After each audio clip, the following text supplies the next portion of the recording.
Okay, so sorry for the delay. Um, I had some internet problems. Um, but today we only have like a quick lesson today, so it's fine. I was going to do like a little review of what we did last time, but because of shortage of time, I'm just gonna go into the lesson. So we're gonna be doing plant parts and their functions. Um, that's basically we're gonna learn about plants. We're gonna start with what their functions are, the photosynthesis, the life cycle, and then we're gonna end up. I'm gonna give you guys the homework, and that's basically gonna be it. So I just have a quick question, like we always do. What is your favorite dish, and how do you make it? Because we're running short on time, I'm gonna give you guys um, a minute-ish to quickly answer this question. Just think about it. You can turn and talk if you want to, but just think about what is your favorite dish and like how you make it, or also who makes it for you? Like, is it your mom, your dad? Do you make it yourself? And yeah.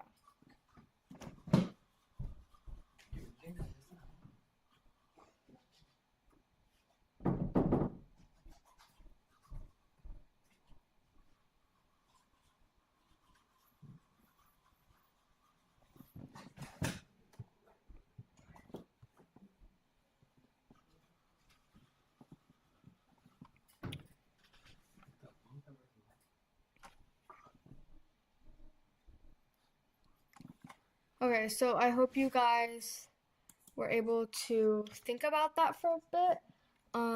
But I'll talk about my favorite dish. So my favorite dish is paneer butter masala, and my mom makes it for me, and it's like really good when she makes it. Um, and I'm asking this question. Oh, and how do you make it was like the initial question. I kind of changed it, so it's a little weird, guys. But for how do you make it, it's a really long process. You have to cut up the paneer, grind the tomatoes, add the spices, and then add the paneer into the spices with the other vegetables and stuff. But the main reason I asked this question is because have you guys ever wondered how plants make their food and what they eat basically? Well, not favorite food because they only have one type of food, but what type of food do these plants eat? And mainly, we're asking this question because in a previous unit, let me go back to unit 2, we learned that plants are living things, like, right? They grow and develop, they reproduce, make more of their own kind, they use energy, they're made up of cells, they respond to their environment, and they get rid of waste. And especially, like, the most important thing is they need food, water, or nutrients. But we're going to learn more about like how do they get these food, water, and nutrients, and what do they do with them, basically. Um, okay, let me just go back. So, plant parts and their functions. So, the vocab list for this unit. I really hope you guys are reviewing the vocab list. Um, so I'll just read through them, and then you guys, I'm gonna give you a few seconds to maybe write it down, or if you guys just want to read it, that's also okay. Photosynthesis, the process by which plants make food using sunlight, water, and carbon dioxide. Chlorophyll, the green pigment in plants that captures sunlight for photosynthesis. Um, Carbon dioxide, a gas in the air that plants use during photosynthesis. Oxygen, a gas released by plants during photosynthesis that is essential for animals to breathe. Roots, plant part that absorbs water and nutrients from the soil. Stem, supports the plant and transports water and nutrients throughout the plant. Leaves, plant part where photosynthesis mostly happens. Flower, the part of the plant that helps with reproduction. Nutrients, substances that plants absorb from soil to grow. sunlight, the energy source plants use for photosynthesis. I know I just threw a lot of I just threw a lot of vocab at you guys, but I will be explaining them further and what each of these do. And I'm pretty sure most of you guys have already learned this topic a little bit in your previous, like maybe in third grade. Um, but this is kind of just going to be like a review. Maybe if you guys haven't learned it yet, this is just like an intro-ish review type of thing today, so it's a really quick class. Okay. So first we're going to learn about the plant parts, and we're going to be talking about the stem, leaves, flower, roots, and yeah. So there's basically four main parts in a plant, and the roots, which are located here, they're like little veiny things, and all plants, trees have them too, and flowers, everything basically has roots. They absorb water slash nutrients, and they kind of hold the plant down to the soil, so they're not, if like a strong wind blows, the plant doesn't fly off because the roots like stable it, make it stick to the ground. The stem, which is this long green thing, supports the plant and then transports water and nutrients collected from the roots. Because the roots have access to the soil, they can collect water, and the water can be used during photosynthesis, and I'll talk more about that later. But basically, it transports the water throughout the plant. The leaves make food using sunlight. You can see the little green leaves. And then the flowers are used for reproduction. This happens mainly when bees, come and they like pollinate.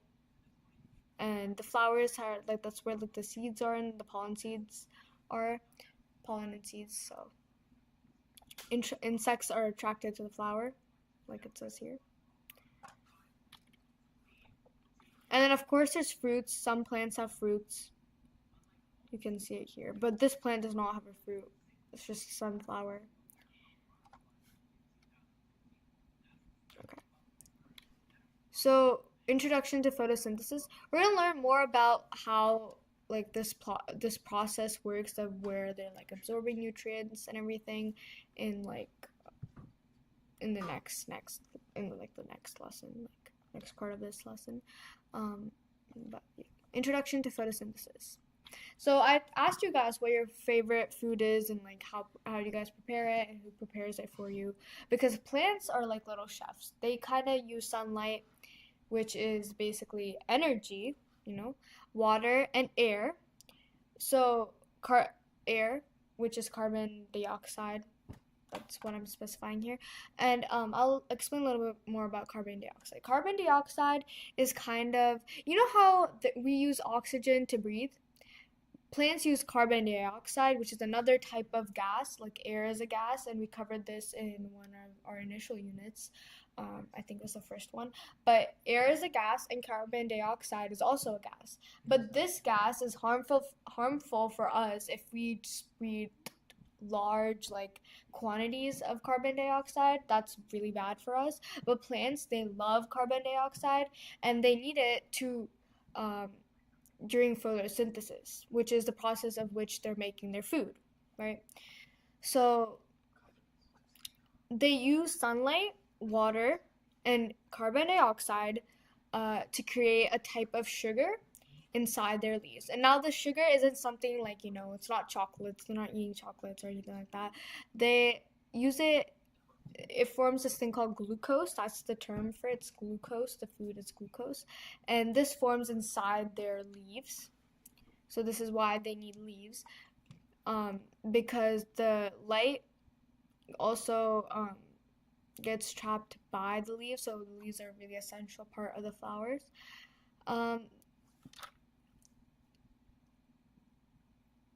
Okay, so the sugary food, the glucose, gives the plant energy to grow big and strong. And when this process occurs, there is a side effect, kind of, or not really a side effect, but simultaneously, as they cook, plants breathe out the oxygen that we and other animals need to breathe to live. So we need plants because they take out the harmful carbon dioxide, they use that, and they produce oxygen for us to breathe. And when animals eat plants, like sunflowers or maybe, I don't know, any type of plant really, like any rabbits that eat the plants or any deers or something like that, they get the energy from the sun that the plant stored in its food. So they get the energy that's stored in the plant. So they're getting more energy, right? And that's how the energy travels through the levels of the ecosystem. And if I think we went over this too last time. I went over it really quick, but um, I'll go back just to review that a little. How the grass, or in this case, the plant is a producer. It is the primary, the producer, and the primary consumer eats the grass, and it gets their energy. And then the secondary consumer eats the primary consumer, which is in this case a grasshopper, and the bluebird gets more energy. That's how the energy travels through the food chain. So kind of how the energy in the energy in the plant travels through the ecosystem. And if you guys want like a little simplified thing, the process of which plants make food using sunlight, water, and carbon dioxide. This is the main thing. What is photosynthesis? This is what happens. Like this is the process of which plants make food using sunlight, water, and carbon dioxide. And if you guys, so basically, the formula to represent this, like a basic formula, is that sunlight plus water plus carbon dioxide, which is a type of gas in the air, similar to oxygen but not really, produces food in the form of glucose and oxygen. And in your later years, you're going to be learning about the chemical formula of this, the chemical composition of these individual components, and how that produces food and oxygen. But for now, we're just going to leave it at this. Just remember, sunlight plus water plus carbon dioxide creates food in the form of glucose plus oxygen.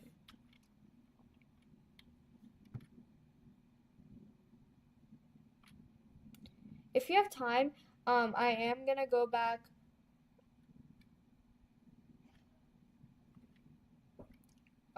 to the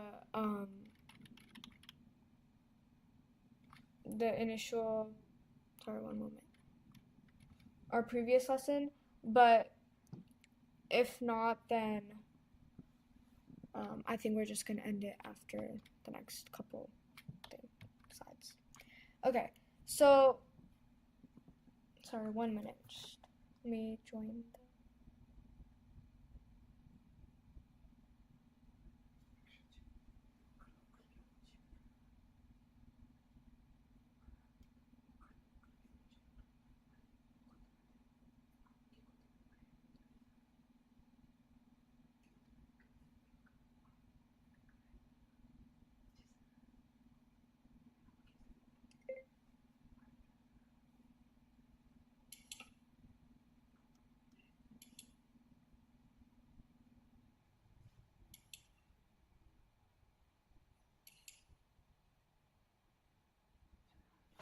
Okay, sorry, I was just joining the 4th grade breakout room. Okay, so we're gonna continue with the plant life cycle. Okay, so just like how we grow old, the plants also have like a life cycle. You know how we go through, we're a baby, we're born from our mom, and then we become a toddler, then we're a child, then we grow older, become a teenager, and then an adult, and then a grandpa or grandma, and like that's how our life cycle grows, right? But plants also have their own life cycle, which is a bit different than us, okay? So first they start off as seeds. It's like a tiny baby plant in a coat waiting for the right time to wake up. That means that once it is buried in soil, has water and sunlight for it to, it has like the right atmosphere for it to grow, then a little green sprout shoots up, and that part of the process is called germination. So that's what it's called when it gets warmer. Um, Water, air, the seed sprouts, and the roots grow a little, and little green um, stem shoots up.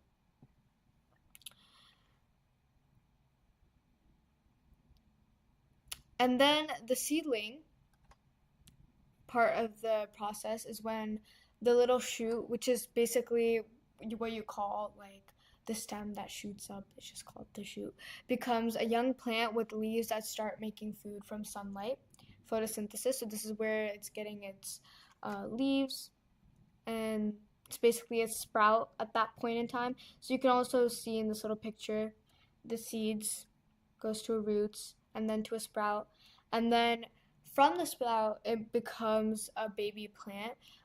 Here it skips that step here. The picture includes it, but basically the plant continues to grow bigger and stronger with more leaves, stems, and roots, and it just um, if it's going bigger, then it needs more energy, so that's why it has more leaves to help it grow stronger. And then once it is an adult plant, it reproduces. The adult plant makes more flowers um, by having bees, wind, and other animals carry pollen like little magic dust to the to new flowers, helping it make new seeds and basically like cross pollinates, and it forms babies, kind of. And these babies are like in the form of like seeds. So and those seeds get planted, and the whole cycle repeats. The flower turns into, and during the fruit slash seed production, the flower turns into a fruit or pod that holds the new seeds ready to fall or be carried away to start the cycle again. So, yeah, I'll just recap quickly.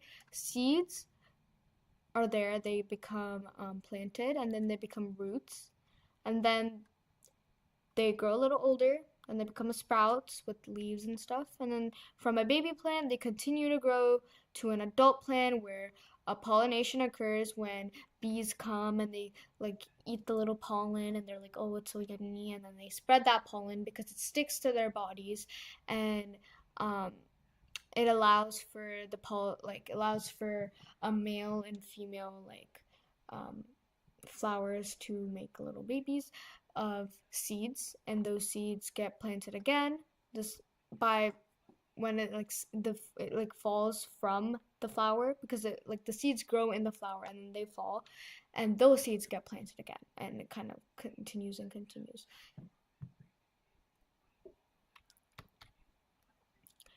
So I have a little quick activity. I know I went over this pretty quickly, but plant parts and their functions, we're going to, well, you guys are going to have a few minutes to just label these in your notebooks, the leaves, what part of the leaves, the flowers, the fruits, the stem, and the roots. Just label those, and then we're going to go over them. I think we'll be able to wrap up this lesson in like 5 more minutes so we can review the previous lesson. And I'll go over things that we rushed over a little bit last class, and then I think that will be time.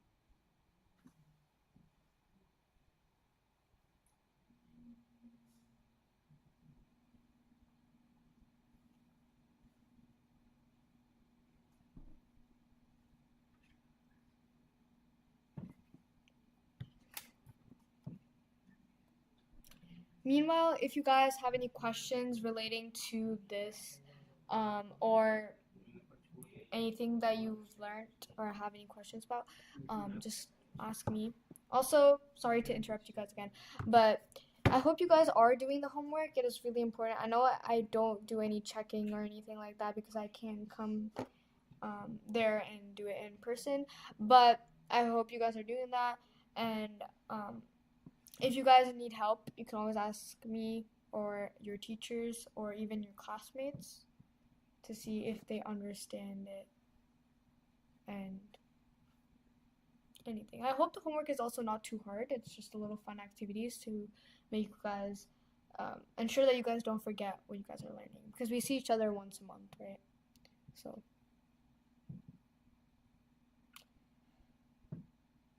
I think that should have been enough time for you guys to label the following parts.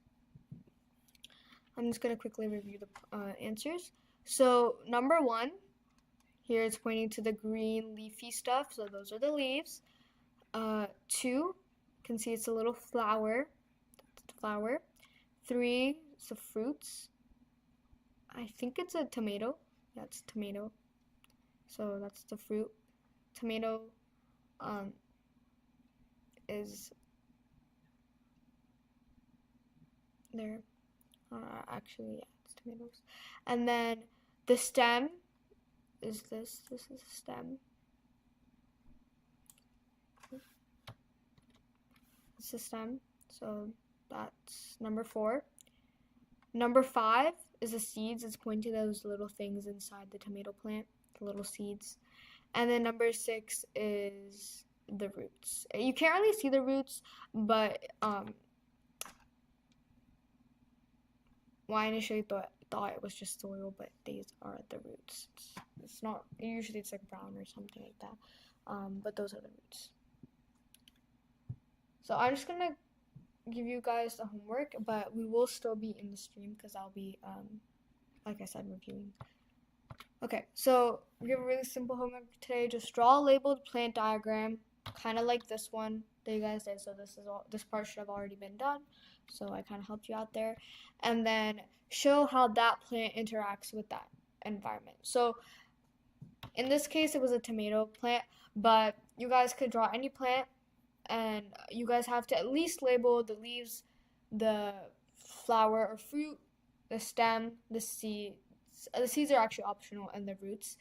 And then once you label that, how does the plant interact with the environment means like how is, are there maybe little earthworms in the soil that also take some nutrients from the soil similar to the plant? Maybe there is a grasshopper eating the plant, taking the plant's energy. Basically, just show me what is happening to the plant.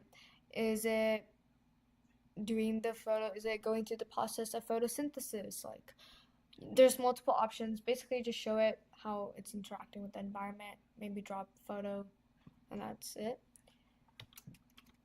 So I hope this was an easy lesson.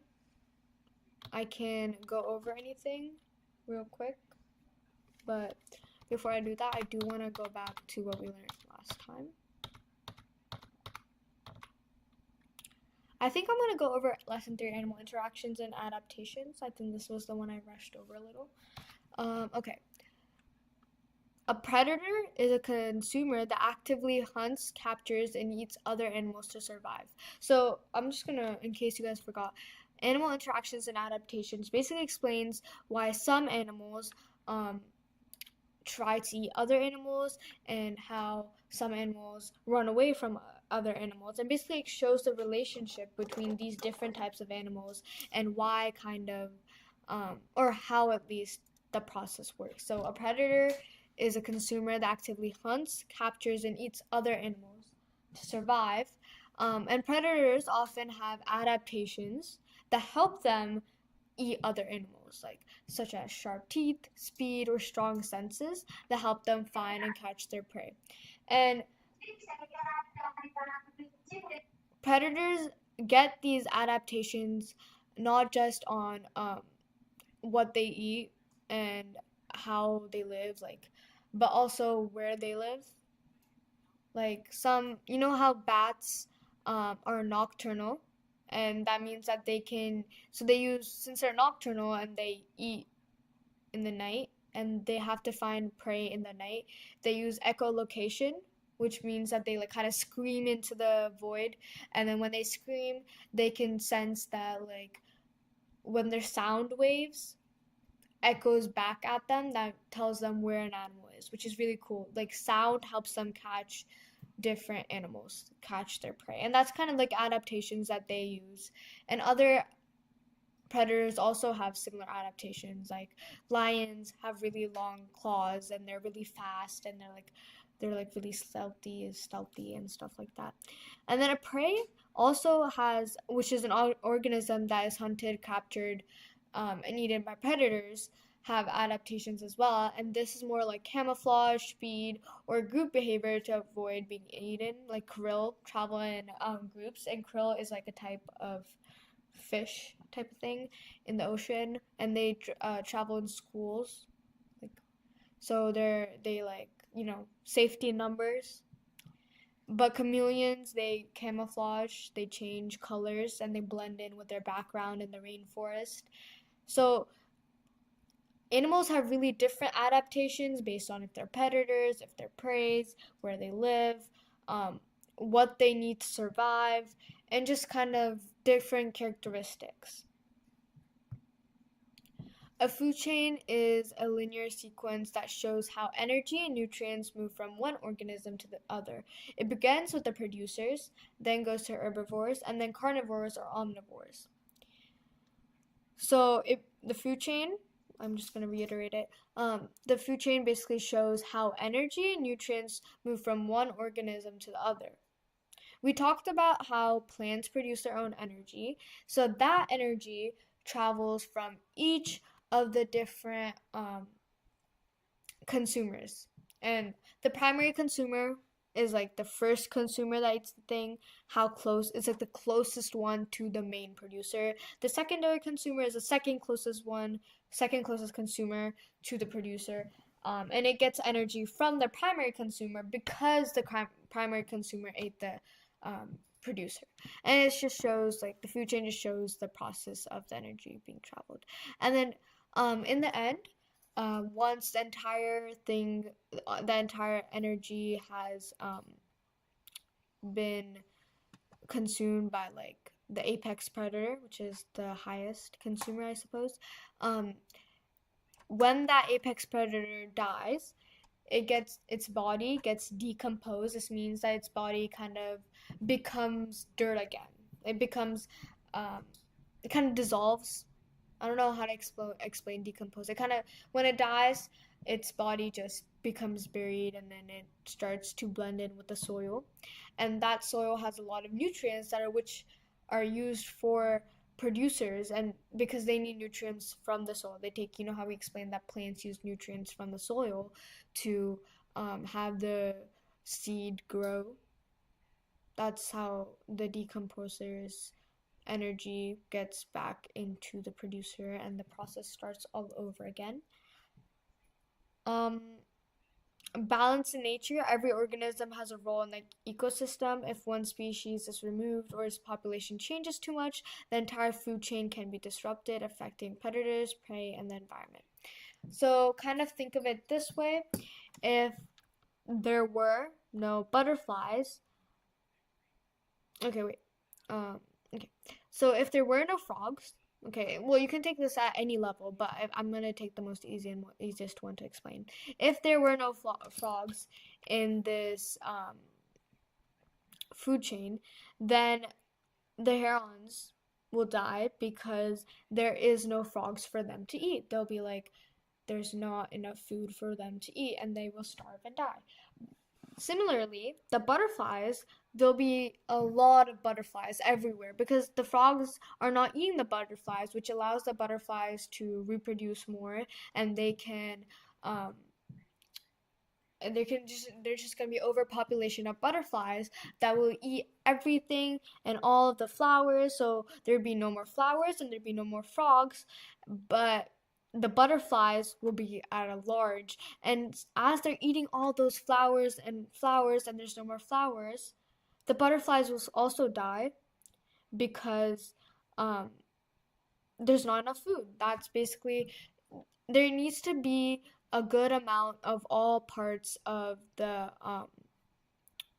food chain to ensure that the ecosystem is happy, healthy, and each of the animals are getting the nutrients that that they need without overpopulating too much, meaning not having too many babies and not having too many butterflies or frogs or herons, that the ecosystem, which is the area what they're living in, is too much, get like that animal is like too much for it to handle. Um, this basically just talks more about the adaptations that I went over. Body parts or behaviors that help an organism survive and reproduce in its environment. These traits improve an organism's ability to find food, stay safe, or cope with weather and habitat changes. So there can be behavioral adaptations or physical adaptations, and behavioral ones are more like migrating, which means going when it's cold. Um, Birds go from the north to the south. Hibernating, bears sleep in the winter for long periods of time, and hunting strategies, while physical adaptations are like thicker fur, camouflage for chameleons, sharp teeth and claws, and yeah, just two types of adaptations. And a mix of these adaptations are usually present in both predators and preys. Oh, I also hope you guys did do the homework. But I think that's all we have time for today. I do want to take a few questions. So I'll um do you guys have any questions?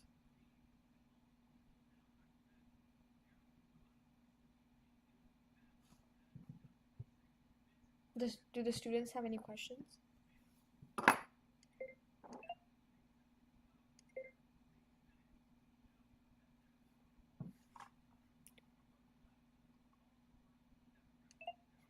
If nobody has any questions, then I can end the live stream. I just want to make sure that you guys weren't confused by anything I said today. I know we were a little rushed because I did want to finish the photosynthesis on the plants before we went back and reviewed a quick little bit of the other animal interactions.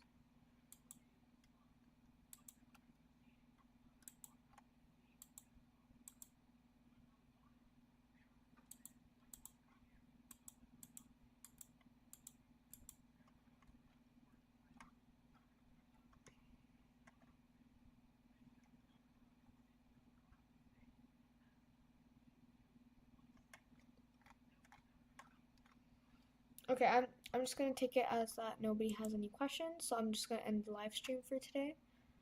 Um, I think there might be another one. I'm not really sure if we need more time to cover the topic or go deeper into it. There might be another live stream, but I'm not really sure.